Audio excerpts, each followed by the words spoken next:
All right, and we are live. Welcome to this next CFO Connect session, which is what's in your stack.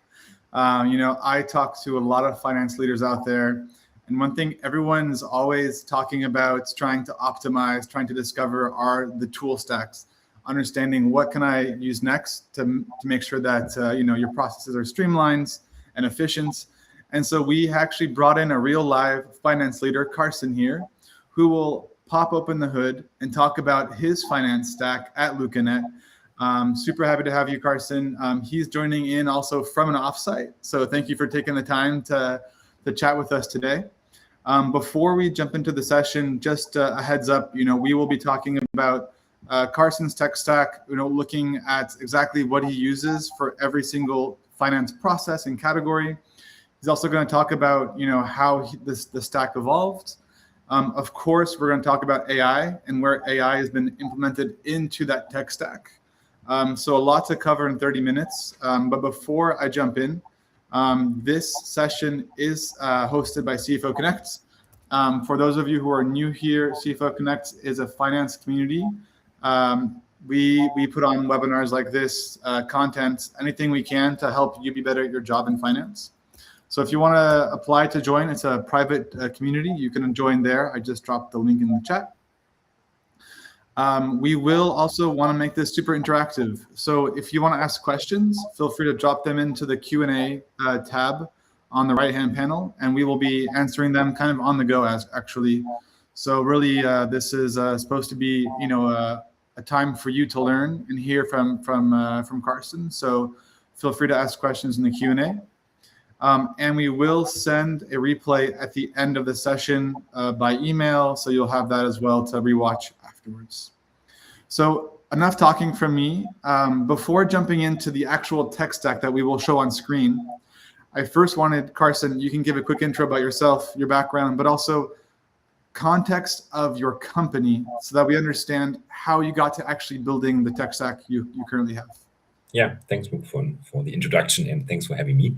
Great pleasure to join here. So yeah, I'm Carsten. I'm leading finance at Lucanet since 10 years already. So I joined Lucanet in 2016 and built up the whole finance function, and with that also the whole tech stack. So a lot of the tools we will talk about, essentially all the tools we are talking about, I also personally selected with the team.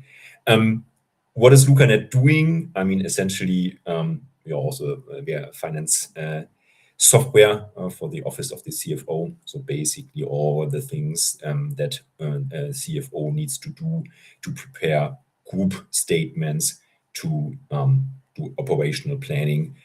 That's our software.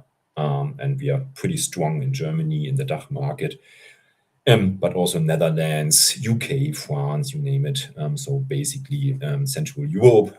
We are also in Asia, in Singapore, China, US. So basically have an international footprint.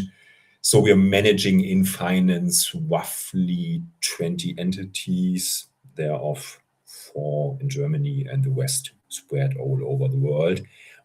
We're doing that centrally from the headquarters, hiring global, but anyhow, the headquarters still in Berlin, and the finance function is located more or less in Berlin. We are close to 40 people managing like order to cash, procure-to-pay, general ledger, group accounting, data, FP&A. So all the different things finance needs to do. We have roughly 180 million of ARR, growing each year roughly by 30%. So also heavily growing, which is also impacting the tech stack obviously quite a lot. When you have a growing business, you always need to revisit and just check your decision. Is that working? Is that not working? So I think that's also in our DNA, every decision we make it for now, but we constantly need to check also, is that still valid, or do we just need to change something? Perfect. Thanks for the context. Super helpful.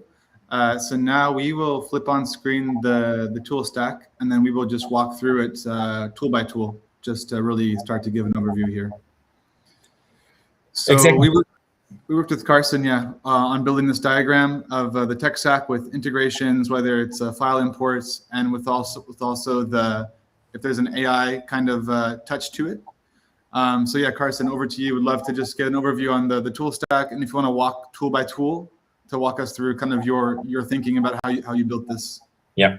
So basically, let's start with the customer side, because the customer is essentially always the most important thing. So, as our CRM system, we have Salesforce since 4 years, and Salesforce is basically our main driver for all the invoices, for our ARR reporting. So basically, we're relying there heavily on Salesforce and all the connected, what is in there, CPQ and stuff, you name it.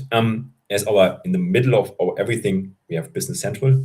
So Business Central is sending out invoices, is basically for the general ledger there.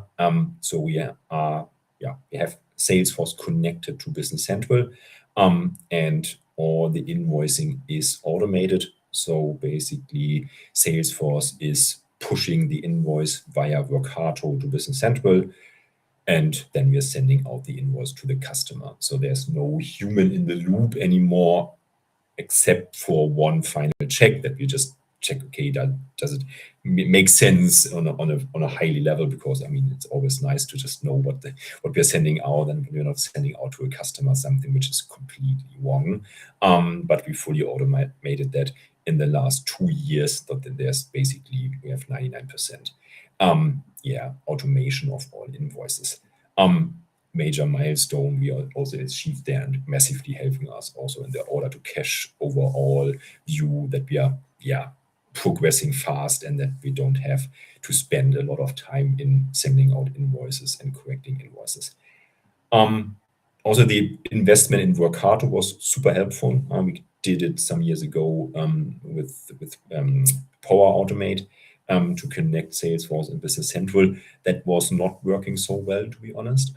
Therefore, we decided for Workato 2 years ago, and it's consumption-based pricing. Therefore, it's also going up a little bit more, and especially the more data we have and the more invoices we are pushing, you also see that consumption is going up, and therefore the pricing is up, which as a finance guy, I'm a bit struggling always a bit, because how to predict the future usage and the cost, because I essentially love to hit my budget in the end, because I'm finance. If I don't hit my budget, then how should others?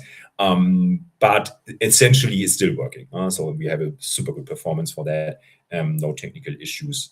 So I really would recommend that. That should be said, by the way, so basically all of our entities are in Business Central, and all of our entities are on Salesforce. So we don't have any other accounting systems or any other CRM systems. So we generally have all our entities in the same tech stack. And Carsten, just to interrupt here, there's a question from Quentin, who's asking, are invoices created by Salesforce not by a dedicated tool that also manages reconciliation? No, it's basically directly Salesforce. So there's no, there are other tools which managing SaaS subscriptions, but in the end, for us, it works with contracts and sales that we have. Basically, we have a workflow in Salesforce. Basically, we deliver the software to the customer. When we deliver that, there's a workflow processed in the tool, so that the invoice goes out the next day, basically, and then we are collecting the cash, hopefully. Okay, gotcha. And he also asked a follow-up question: is Salesforce certified for e-invoices? No. Salesforce is just creating the data set for the invoicing, and the invoicing is then actually happening with Business Central. So that the question is rather than, is Business Central certified for e-invoicing? That is a challenge, I would say. So we're currently, we are in our countries where we are using currently, or where we have entities. So it's Belgium and Spain. We currently need to report these e-invoices. So we need some other tools on top of Business Central, because Business Central, at least in our environment, doesn't support that out of the box. So we are therefore For Belgium, I think it's called B2B router. So we are therefore sending out the e-invoices to the customers. And obviously that is also something we are looking at this year, because presumably next year e-invoicing goes live also in Germany, which is our home turf, and like we have 5,000 customers there. So we just need to get that right there and to see what is Business Central capable of, or do we also need another extension? Okay, makes sense. And feel free to continue. Yeah, so basically, so that tackles a bit the customer side and how we're dealing with customer. On the other hand, we obviously have procurement and suppliers and all of that. For that, we implemented Spendesk just recently. Before we had a bit scattered landscape, so different tools and not connected. That was kind of a nightmare. And in the end, we decided last year to just have one tool. Decided for Spendesk, super happy with it, that we have that everything. So we are using basically the full platform from procurement to paying the invoices, credit cards, expenses, which gives us a lot of headspace and also clarity for reporting. And also, most importantly, I mean, our most important customers are our employees and our suppliers. And if you pay them in time, maybe for suppliers a bit later because of working capital management. But anyhow, that everybody knows where you are in the process, where are the expenses, have they already been paid. That was before a bit kind of a challenge. Now we have this clarity. If somebody asks where are my expenses, I just go there, or somebody in the team just goes there, has the transparency. Perfect Great. system. And there's a question from Ellen regarding Spendesk. Are you using it as a full accounts payable system? We're obviously then also transferring the data then back to Business Central, because Business Central is our ERP and accounting system, and we are basically merging everything. So we're basically doing everything what Spendesk is able to do. So like selecting the accounts, cost center for an invoice, paying the invoice, and then after it's paid, we transfer the data on a daily basis to Business Central. So always then the reporting is up to date in Business Central, so that we can have a look at the balance sheet and the creditors and what else not. Gotcha. And I know Brent is asking, are you using Spendesk in all entities, including China and the US? No, China obviously not. I mean, China is always a bit, I was exaggerating a bit. So China is always a bit out of scope because of language problems and some other stuff. So China has a different finance function. That would be another tech stack I can show the next time if you're interested. But that's But for US, yes. Yeah, for US, yes. Obviously, you cannot always use the banking functionalities where Spendesk doesn't have a banking license. But in most of our countries, that is the case. So we are directly paying then also the suppliers from Spendesk. Gotcha. Thanks. Feel free to continue. Yeah. So then we have suppliers, and not to forget, obviously, also our important employees. As said, 1,000 employees located everywhere in the world. We're using as an HR system HiBob, which we implemented 2.5 years ago, I guess. Working perfectly. Big fan of that system, to be honest. Gives me all I need. Clarity, transparency. Before we had Personio, which was fine in the beginning, but in the end I missed a lot of reporting functionalities, to be honest. So basically we're doing now a lot of reporting in HiBob. And we're currently implementing Lano. So that is for payroll. Because I said we have like entities in 15 different countries. And it's complex. And before we basically had a payroll accountant in every country. So we had like 10 different payroll accountants there and there and there and there and there. And then in Germany, we did it on our own.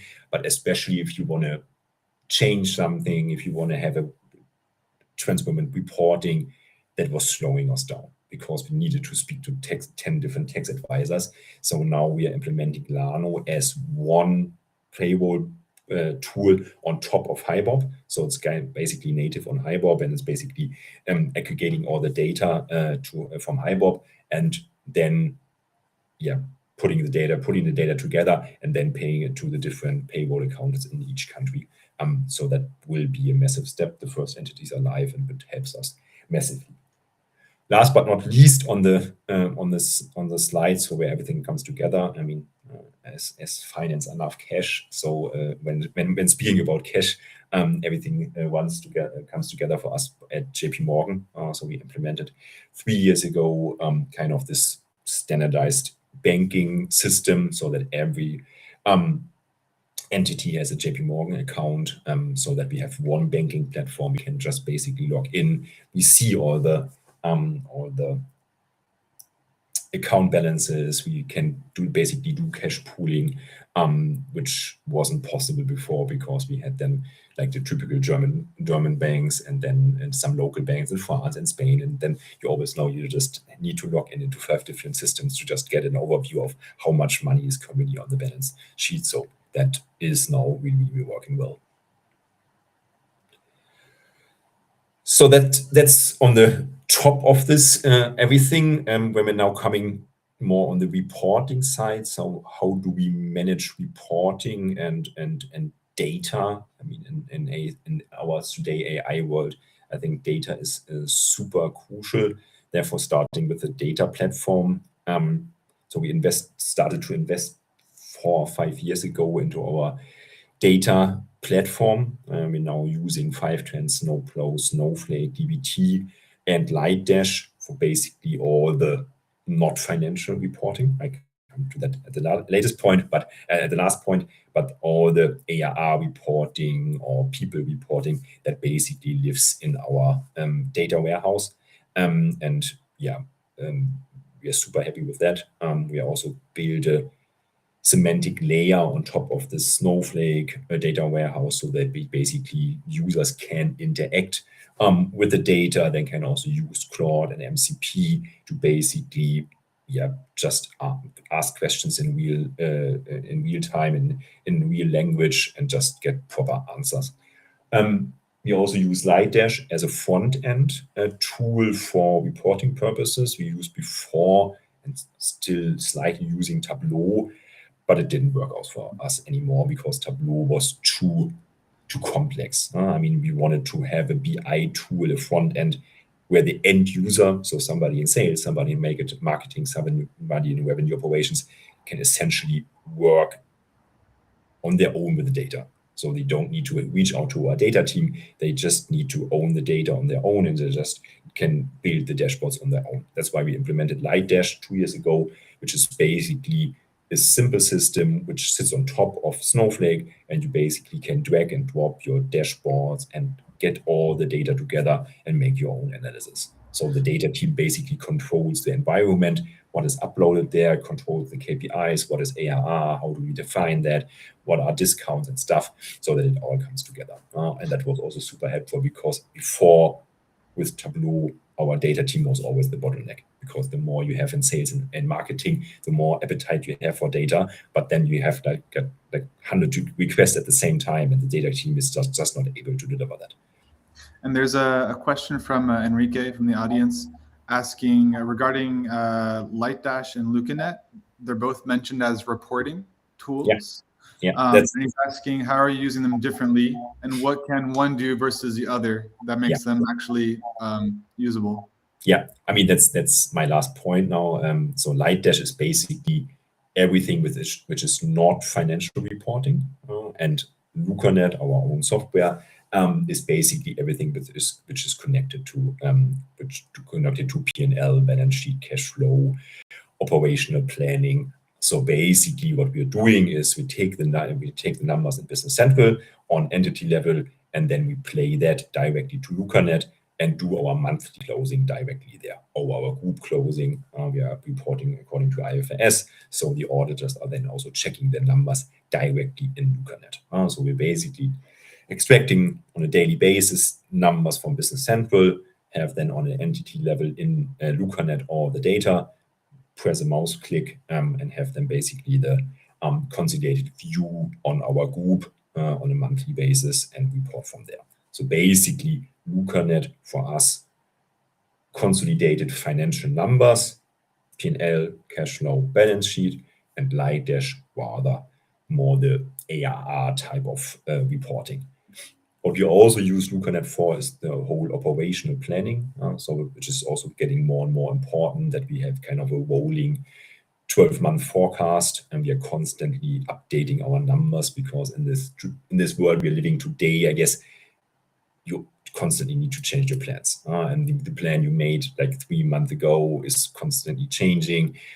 The cloud license model is changing, and therefore you just need to adapt quite fast to your forecast. And if it takes you 2 months to build a budget model or a new forecast, then all your assumptions are gone. So we are basically using our own tool, Lucanet, as a operational planning tool connected also to Snowflake, basically, like then connecting also the ARR from actuals and do the forecast for the ARR on top, transform that into revenues, and same with FTE data and same with other data, so that we have basically the whole operational planning inside the tool, and then easily get a consolidated view also for the forecast next 12 months. Cool. Thank you.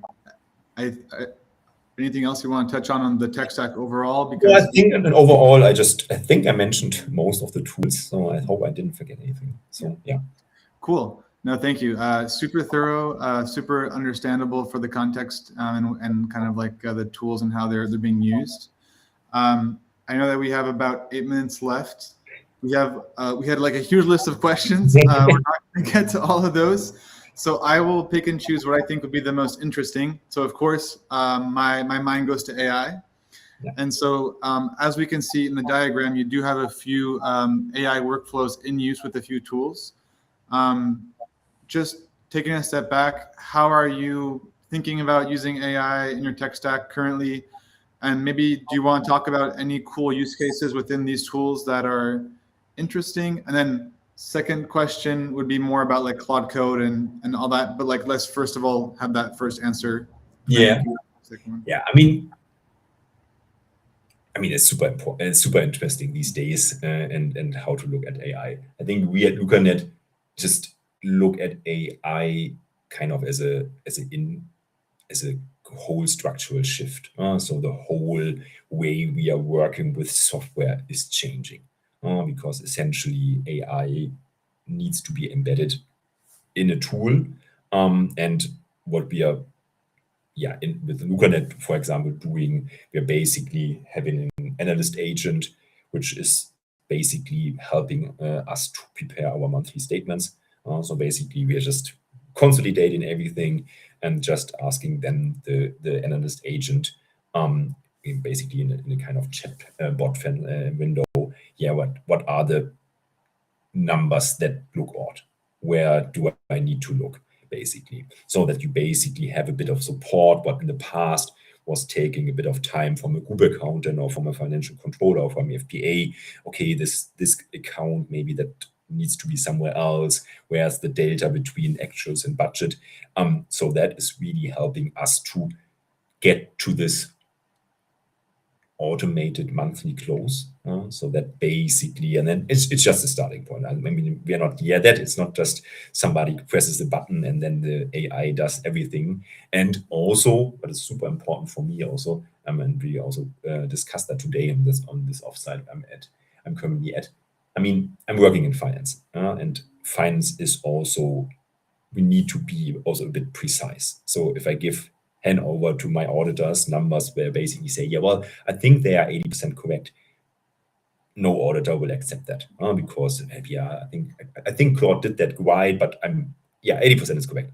No auditor will trust that, and I'm also not trusting numbers that are just by 80% correct. So for me as a finance guy, I really need to understand what the AI is doing and where are also the limitations. Where are the numbers coming from? So I really need to reconcile everything. And therefore, coming to your second question, therefore, I'm addicted to Claude. So I'm just constantly using it. And saw yesterday also in the dashboard that I'm the first non-R&D user for Claude consumption costs. So I'm heavily using it, but always with the limitation, I need to reconcile the numbers. And ideally, I want all that in a software. So all that what I'm currently doing outside of Lucanet, outside of Business Central, outside of Spendesk, ideally there's a world in the future where it's embedded in the systems. Because working with two systems in parallel, I don't feel it, because it's just, I need to do something. It's not a workflow. I don't wake up in the morning and just the system doesn't tell me, okay, I did this and this and this. I could do that obviously with Cloud Cowork and N8N and other tools, but it's a bit more technical, and then you also need to maintain it and you need to have a constant thing. So I'm more relying on Spendesk, but also like HiBob and also our own software as a user to just bring the features I really need, to just to embed it in the system. Because I think that's really added value. If you have a good system who knows, like Spendesk, okay, who knows how Procure-to-pay works, and if you enrich that with data, that's the real added value, I guess, for me. No, super interesting. And kind of to follow up on that, there's a question from Robert that I think would be interesting to hear. If you have any MCPs with these tools that are maybe piping into Claude or ChatGPT, whatever it is. Exactly. Yeah. Yes. So we're using MCP with Lightdash. So basically, we have connected Lightdash and Claude, and the customer or the users can basically go into Claude and connect it to Lightdash and basically ask, okay, what is our new ARR in Singapore in December 2025? And essentially the system will give you the right answer, because we've also invested in this data architecture and also in the semantic layer. So we train the data is clear and clean and super easy to access. And I think that's basically always something you need to take care of. We all know that the data is not clean. You can't use a semantic layer. You can't use MCP. Everything is not working. But if you invested in that some years ago and now have a good foundation, then you can also do that. Gotcha. And I think it actually follows up nicely to the next question that Patricia is asking. So it does sound like you have full confidence in your data so that the output will be clean and accurate. So she's asking, how do you audit the output? Like, do you actually have a process to, double check and do your due diligence to make sure that the output is actually... For sure. I mean, in the end, I know my numbers and also the team know the numbers. And I think you always need kind of an anchor point. You just need to have something in your mind where you say, yeah, well, it needs to be somewhere in this direction, like a ballpark. And if Claude then comes up with a number, I also say, yeah, just reconcile that for me, just make it easy for me to understand the number. And if it's like something I hand over to the auditors, make it easy for me to understand, what did you do? How did you calculate that? Show me the formula, maybe show some examples. Calculate that 5 times for me so that I easily can understand what did the system do. And that's for me always what I'm trying to understand. How did the AI come up with that number, and really reconcile it to my assumption and really understand what is going on? Because you simply can't trust in the end, you're still responsible for numbers. As said, no auditor will accept if I hand over financial statements and then I get the answer, okay, it's wrong. Yeah, but it's Claude's fault. No, it's mine. No, it makes sense. So I think we have reached the end. We covered a lot of ground in 30 minutes. And Carsten, thank you so much for taking the time to, first of all, leave your offsite, come here, talk to the members, and share a bit your tech stack. I hope the audience, you found this valuable and that it was something that you take away a few lessons about tech stack building. We are thinking about making this more of a recurring type of event so that we look at other people's tech stacks as well. As a reminder, this will be sent to you by email, the recording, in about an hour or so. So keep an eye out on your inbox. And we will be back for another CFO Connect event quite soon. So Carsten, thanks again. And see you on the next one. Cheers. Bye. Bye-bye.